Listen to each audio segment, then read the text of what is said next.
this is a really neat animal. So we're going to be sketching this here elk, which is also apparently known as a wapiti or something like that.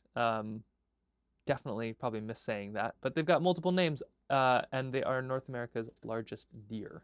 So a really, really fun sketch. Once you've got the outline, they're actually a pretty quick one. They're really only a few colors. And if you remember from the bison that we did, this one, you don't need too much in the way of colors. You just kind of need some shading to really kind of bring this thing to life. So we're going to be working on this here wapiti. I really hope I'm not missaying that too badly, or that that's even true. It's I feel like I learned some of these facts and then learned that it's not real. Like a jackalope. Not recently, when I was a kid, I thought jackalopes were absolutely real, which is a rabbit with antlers. You'll see them in bars and stuff sometimes in the West. Turns out, and spoiler alert, so if you're a huge jackalope fan, don't listen. They are not real, which is just so disappointing. Okay, so elk. We're going to start with, surprise, surprise, not the elk. Put a little bit of grass below it because I just wanted to sort of hide its feet a little bit. And sometimes it's nice to have something really easy to start with. So I'm just going to fill that in with a little bit of yellow just to kind of give myself something initial to start. Might put a bit of green in there too, just while it's still wet, just to let it kind of move around, flow forward here. There we go. Something like this. Lovely. A little bit of water in there always helps. And kind of letting it be imperfect. I love the edges of watercolors when they're just like a little beveled or just imperfect. It's just a fun way to do it. And go a little bit of our elk. Maybe even a touch of purple in there. Grab some recycled purple from earlier. Ta-da! Okay, now that we've gone through the hard part, let's keep on moving through. We're going to get to its antlers here, and then we're going to get its buff-colored rump. So the antlers are going to be mostly kind of this sort of burnt sienna color, or you could even use some yellow. It's really just kind of using whatever it is and then putting some water through it. We want to make it light. We don't want too much color in there because the antlers are pretty bare at this point. Normally they have a lot of velvet on them, which will make them a lot darker. The velvet is like basically antler skin, which, like, antlers are crazy when you think about them, right? Like it's a bone, but a bone that you intentionally expose to use as a weapon. You know, that would be like growing a femur out of your head, but just with the skin, just enough skin to grow the femur, which you are then going to use as a weapon to both attack other animals if they try to attack you, or to just smack against each other to decide who gets what girlfriend. And then after all of that, growing an entire bone out of your head, you then drop that thing off at the end of the year. And you're like, I don't need this anymore. And you let it fall off your head. It's crazy. Yeah. And they do have the velvet. I don't know if the velvet has nerves. Probably not a lot. The velvet, which is, it's like the skin stuff on it. The velvet is, it's full of blood because they grow like this pair of antlers super fast too. Like this is a big animal, you know, like that is a 1,100 pounds or something like that. Like this shoulder is 5 feet tall. So that's a big animal. That is a heavy amount of horns. And so they grow all this horn just to lose it. And so this velvet's like tons of blood flow and everything. And yeah, it's one of the wildest things. And then after all of that, they just, every year, they're just like, I don't need this anymore. Gone. Crazy, right? Like, Animal Kingdom is absolutely just bonkers. So, okay, so we've drawn our horn without velvet. If it's velvet, basically just round the thing. If you want to draw velvet horns, round the thing and and make it a lot darker. If you want to draw the grossest thing, draw it when the velvet is coming off, because at one point they like shed all this velvet skin, but it's like all bloody and everything, and it's like ribbons hanging off the antlers. Nightmare fuel. But that's not for me to judge. I don't grow antlers, so I don't know the process. I'm sure it is a honorable thing to do. Okay, now let's go sketch its buff colored rump, according to the internet. So mixed up some of this kind of sort of orangey yellow, a little bit of burnt sienna, a nice little I guess buff. It must be this color, because whatever this color is the color of their butts. And we're gonna kind of scoot down. Kind of goes from the neck down, but it doesn't matter if you get too much into their face like here, because we're gonna be adding some more flavor. A little bit right there, just scooting down. A very fine elk, or a wapiti. I don't know if I'm saying that right. Wapiti. It's spelled like, well, it's spelled like wapiti. I've never heard them called that outside of the internet. So it could just be a big joke. But yeah, sorry, I was getting distracted. Speaking of which, jackalopes, not real. So jackalopes are antlered bunnies, and turns out they're not real. And I was just like so shocked, and that was my first brush with disinformation. And if you gotta have disinformation out there, why ruin a kid's day by like not having a cool little horned bunny? I mean, such a bummer. Such a bummer. Adding a little bit more of this burnt sienna up to the top here, and scooting around right over here. Over and around. They make this really cool bugling sound too. In Jackson, I was just there recently, Jackson, Wyoming, there's some big elk herds, and they are pretty predator free. There's like one area, I don't think they got hunted too much, both by, I think the wolves are mostly gone, and I think the people aren't allowed to hunt them at a certain time of year. Regardless, they were not afraid of anything or anybody. They're just kind of walking around. They're also probably pretty love happy, which is another superpower of animals that basically makes them not fear death. And so the elk were just walking around. So I see adding some purple here now. The elk were just walking around, bugling all over the place, and they make this crazy trumpeting sound. It's really incredible.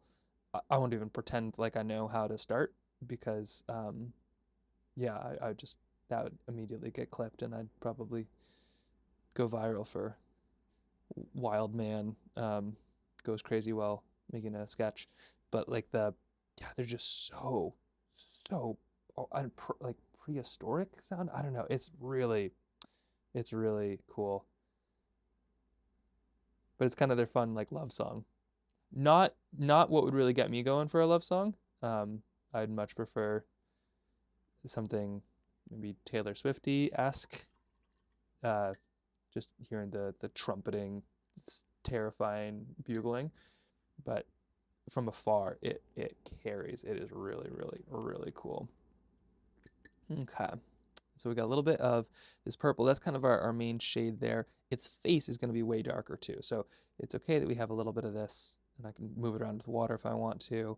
Maybe put it like a touch up here, but we kind of got this, and I'm avoiding the legs because those are one of the darkest things out there. Let's see, a bit up here, and it's kind of similar to our buffalo that we did yesterday. Our bison, technically buffalo as well, but so with our bison, you can kind of see it's kind of this gradient that kind of goes down. So we're doing something kind of similar with the purple and with the brown. Now its face there, let's get into its face. Add a bit of brown here. I'm kind of just doing all this while it's still wet, because I want that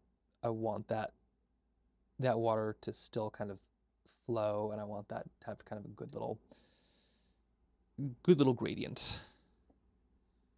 Who's a good little gradient? You are.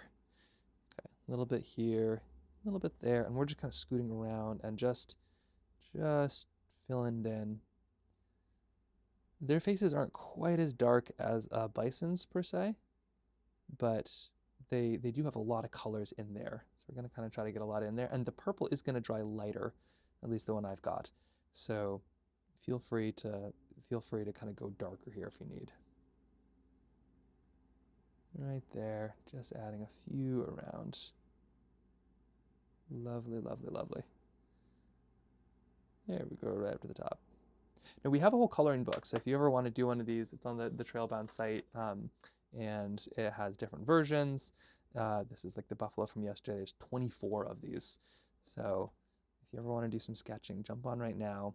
It's a really fun way to fill it in. You can use watercolor, you can use whatever you want, colored pencil, markers. It's just kind of, I traced out all of these animals, and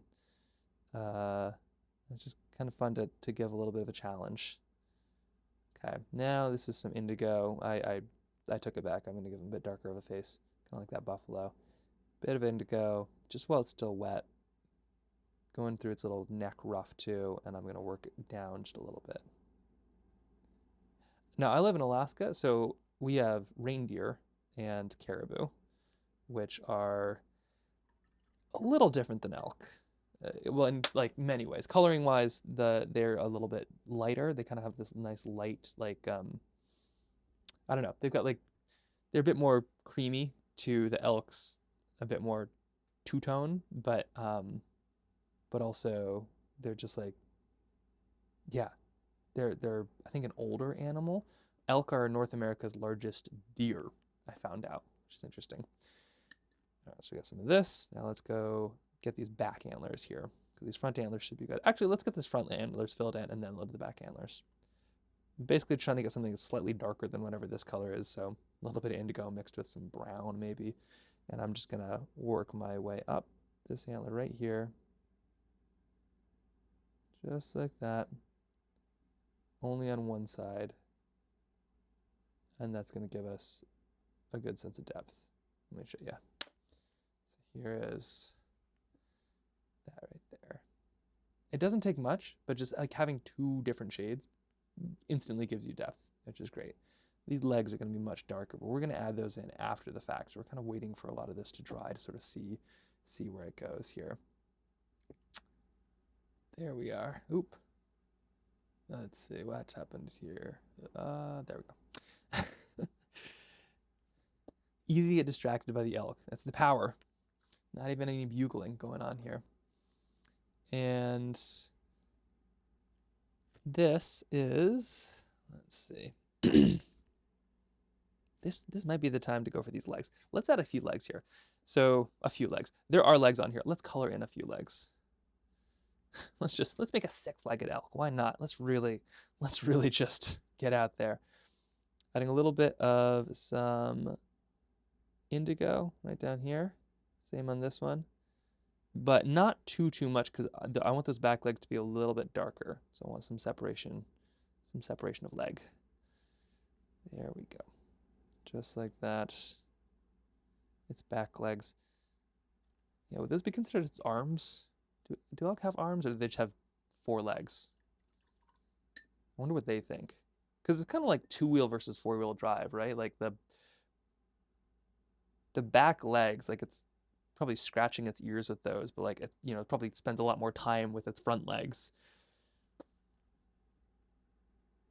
I wonder, yeah, I guess I've never really thought about, like, it has 4 legs, but they're probably very differently used. We are getting into the real questions, including, is it time to sketch in these antlers? I think it is. Basically just making sure stuff is dry enough, because I don't want the antlers to kind of connect to each other, which is what would happen if you use wet watercolor next to wet watercolor. I'm going to use some indigo here, and I'm just going to fill in this antler right here. And we're going to kind of fill in these back ones, but I'm doing it just to give some separation.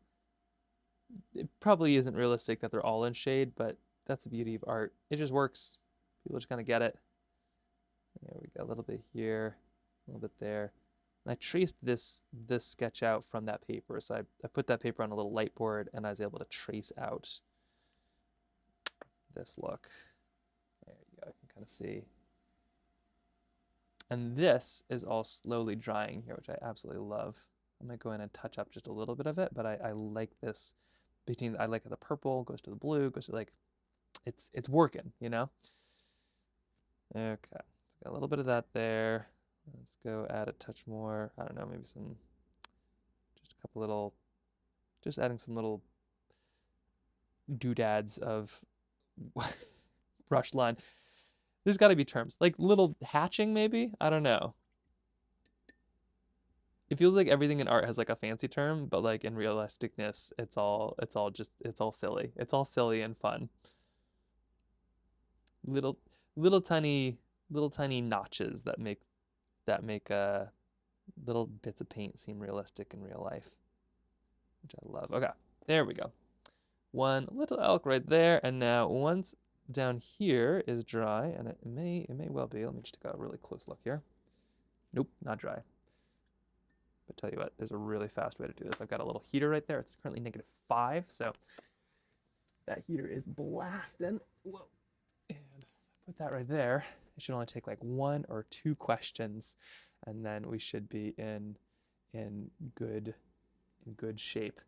And then afterwards, I'll be adding in the last little bits of just a few little bits of indigo for the eyes, and it should be right there. Now the bison that I did last time, we have just some really interesting. I feel like these plains animals, they're kind of like the same. It's like the same stuff that makes them up.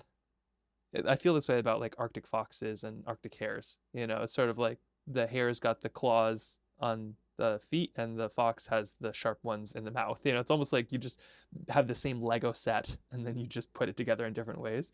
Whereas the bison, I feel like almost similarly, where it's like, oh yeah, like, you know, the horns are different, but then added a little bit more on the top and things like that. But I do love how similar a lot of these paintings can be. And once you can do a bison, you can do an elk. And once you can do an elk, you could do a deer. And once you can do a deer, you can do a jackalope. Who knows? So I think that's a really, it's just so fun to pull that all together. Okay, we have just a little bit of indigo to add here. Getting the right concentration. I want to make sure there's not too much. Got a little bit in here. I want that back leg to be darker than the front leg. That's my only requirement. A little bit of more indigo right here, and working right down. Ta-da! Maybe a touch up to the top, and let's add a bit in the nose, just like that. And then this eye. Okay, can you see? Like this eye is so. I want like only half of that to be. I only want half of that to be white. So I'm just gonna get right down there here. I just need like just the tiniest, littlest, bittiest.